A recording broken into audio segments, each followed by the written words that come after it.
अथ प्रमाणम्। प्रत्यक्षलक्षणपरं सूत्रं किम्? इन्द्रियार्थसन्निकर्षोत्पन्नं ज्ञानम् अव्यपदेश्यम् अव्यभिचारि व्यवसायात्मकं प्रत्यक्षम् इति प्रत्यक्षलक्षणपरं न्यायसूत्रम्। प्रत्यक्षज्ञानस्य लक्षणं किम्? इन्द्रियार्थसन्निकर्षजन्यत्वे सति ज्ञानत्वं प्रत्यक्षस्य लक्षणम्। प्रत्यक्षोत्पत्तिक्रमः कः? प्रत्यक्षज्ञानोत्पत्तौ अयं क्रमः आत्मा मनसा संयुज्यते, मनः इन्द्रियेण, इन्द्रियम् अर्थेन, ततः प्रत्यक्षम् इति। प्रत्यक्षज्ञानं कतिविधम्? प्रत्यक्षज्ञानं द्विविधं, निर्विकल्पकं सविकल्पकं चेति। सूत्रे निर्विकल्पकं केन पदेन उक्तं? सविकल्पकं केन पदेन उक्तं?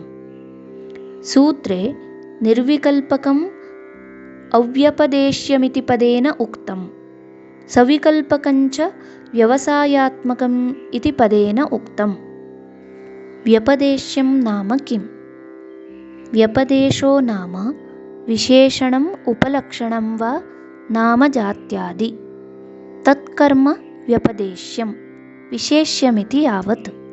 तद्यथा डित्थोऽयं गौरयं शुक्लोऽयं कमण्डलुमानयं गच्छत्ययम् इति। सर्वं हि सविकल्पकं विशेषणविशेष्यभावेन वस्तुषु प्रवर्तते।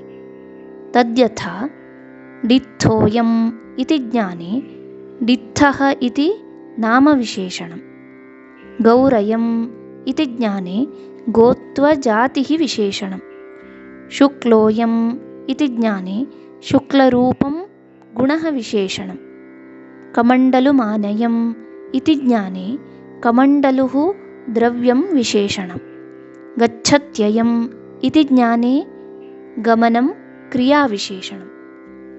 अव्यपदेश्यं नाम किम्?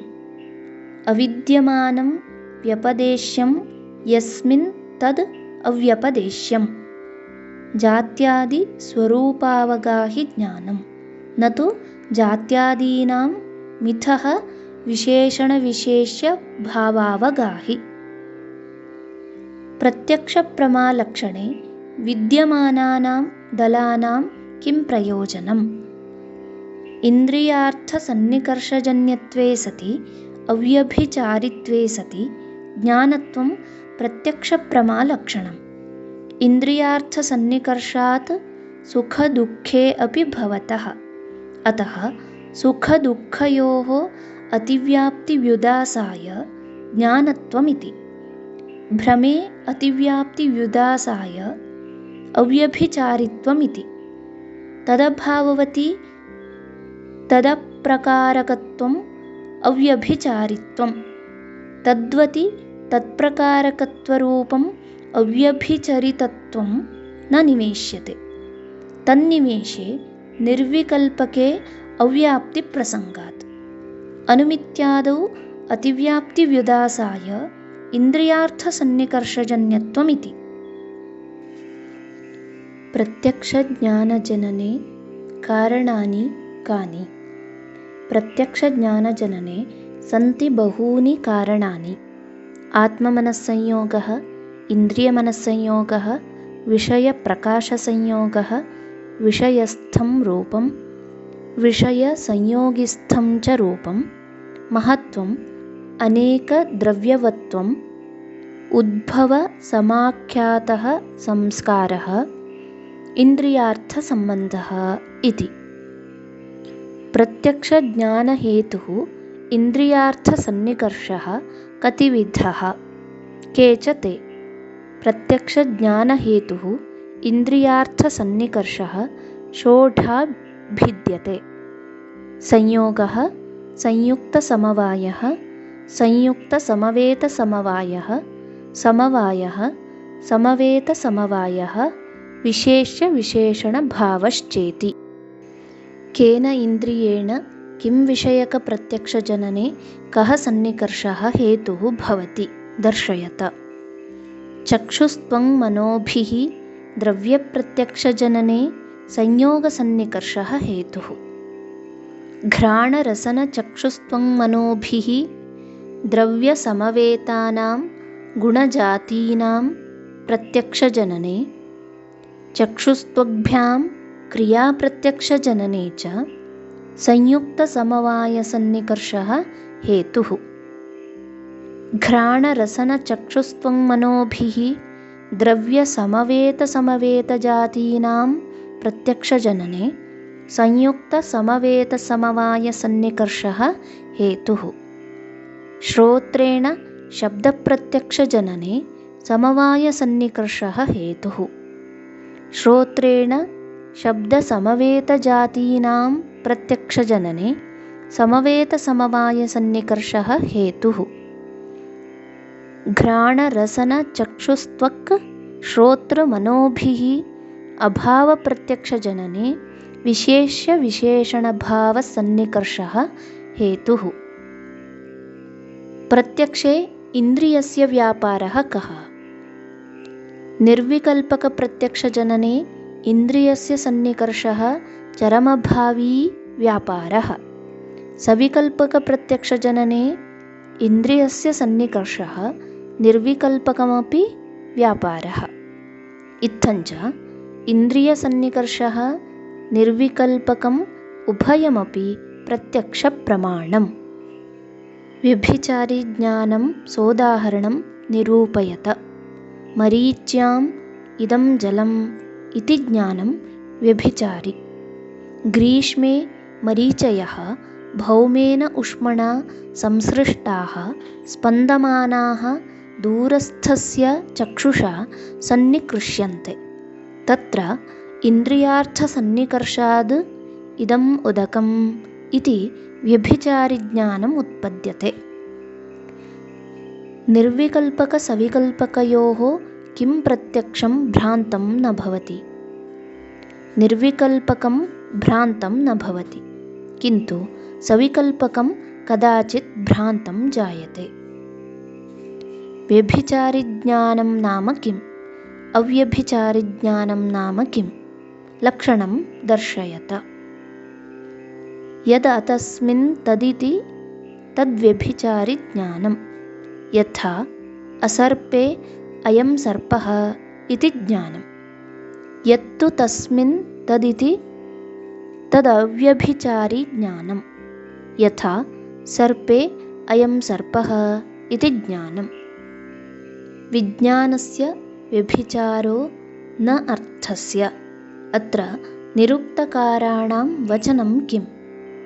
निरुक्तकाराः आहुः नैषः स्थाणोरपराधो यदेनमन्थो न पश्यति पुरुषापराधः स भवति इति।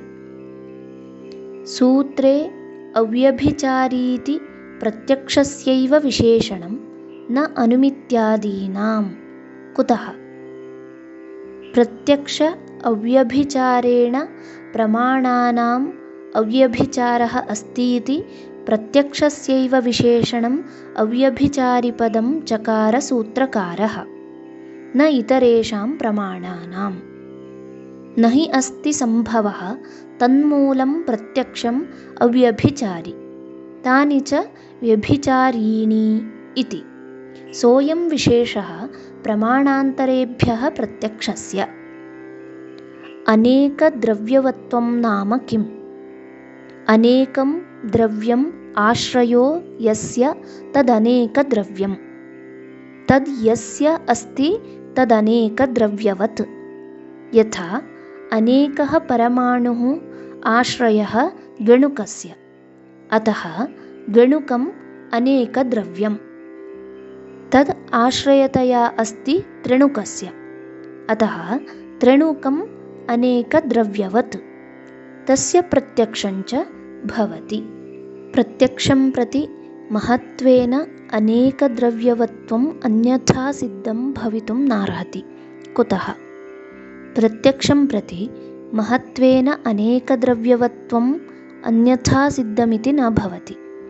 यतोहि ऊर्णनाभसूत्रजाले हस्तचतुष्टयादिमिते दूराद् अप्रत्यक्षे कीटमात्रप्रत्यक्षता भवति।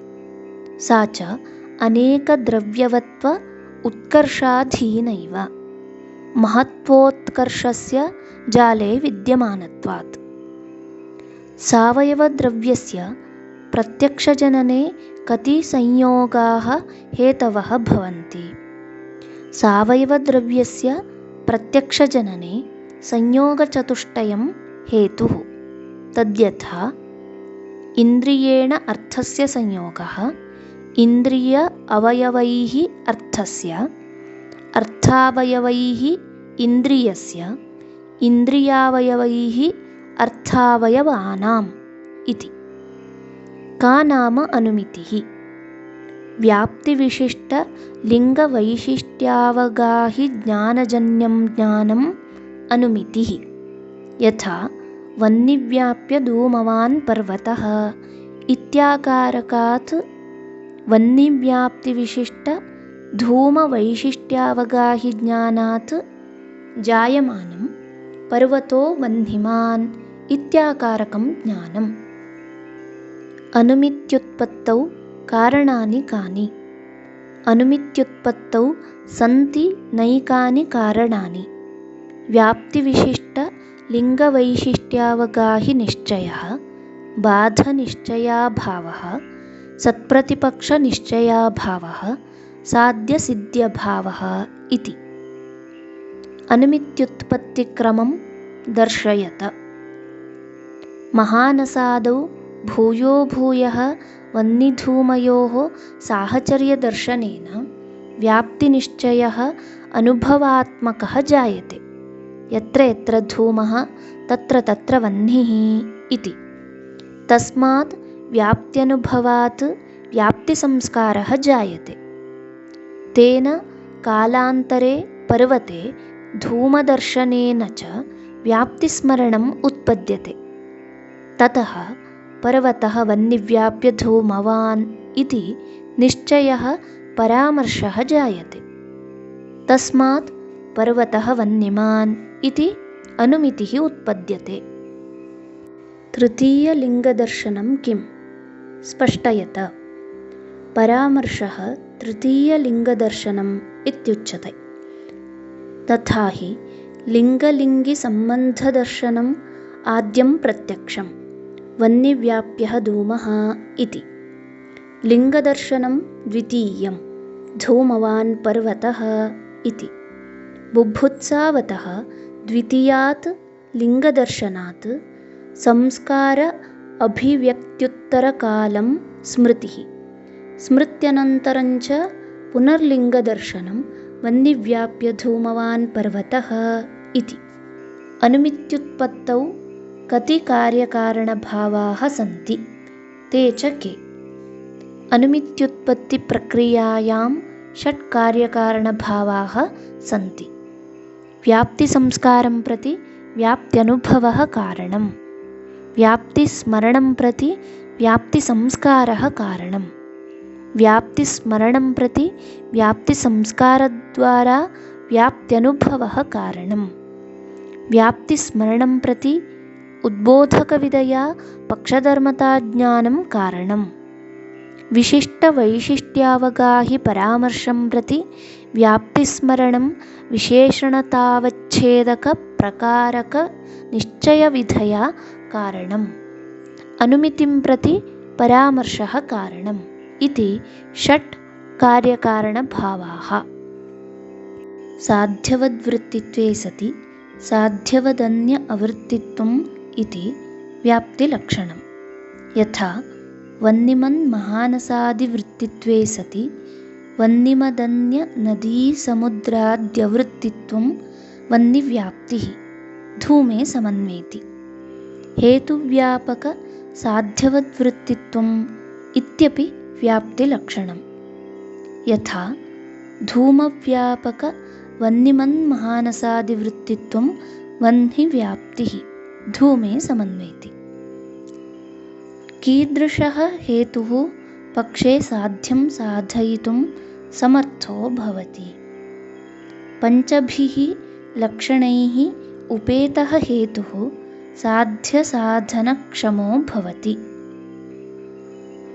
पक्षः, सपक्षः, विपक्षः एतेषां लक्षणं सोदाहरणं दर्शयत। अनिश्चितसाध्यवान् पक्षः, निश्चितसाध्यवान् सपक्षः, निश्चितसाध्याभाववान् विपक्षः।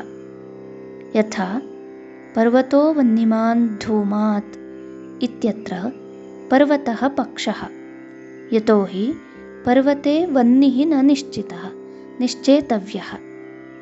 महानसं सपक्षः, यतोहि महानसे वह्निः निश्चितः। नदी विपक्षः, यतोहि नद्यां वह्न्यभावः निश्चितः। हेतोः पञ्चलक्षणानि कानि?